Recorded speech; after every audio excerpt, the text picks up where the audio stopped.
வணக்கம். தலைவர் இந்து முன்னேற்ற கழகம் வழக்கறிஞர் கோபிநாத். சில நாட்களா பாத்தீங்கன்னா திருப்பரங்குன்றத்தில் தீபம் ஏற்றுவதை பற்றி ஒரு பிரச்சனை ஓடிட்டு இருக்குது.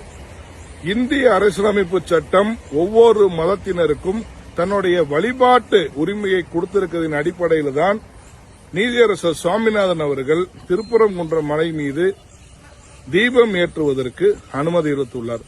அதுக்கே இவ்வளவு பிரச்சனை பண்றாங்கன்னு தெரியல. இப்ப இந்துக்கள் யாராவது மத்த மத பிரச்சனையில நாங்க தலையிடுறோமா? யாருமே தலையிடல. ஆனா ஒரு திருப்பரங்குன்றத்தில், அதாவது 100 ஆண்டுகளுக்கு முன்னாடி ஏற்றப்பட்ட ஒரு விஷயத்தை தவிர்க்க முடியாத காரணத்தினால் இவரால் ஏத்தல.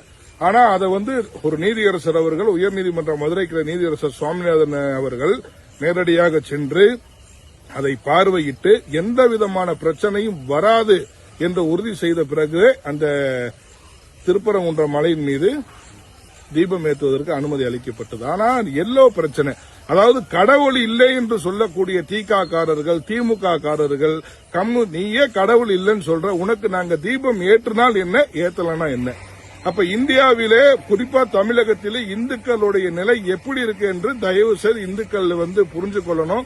இந்த சம்பவத்துக்கு அப்புறமும் இந்துக்கள் மானம், ரோசம், சூடு, சொரணை இல்லாமல் நடந்து கொண்டால் இனி எதிர்வரும் காலத்திலே நம்ம இந்துக்கள் அனைவருமே சிறுபான்மையர் ஆகிவிடுவார்கள் என்பதை நான் எச்சரிக்கையாக கூறிக்கொள்கிறேன்.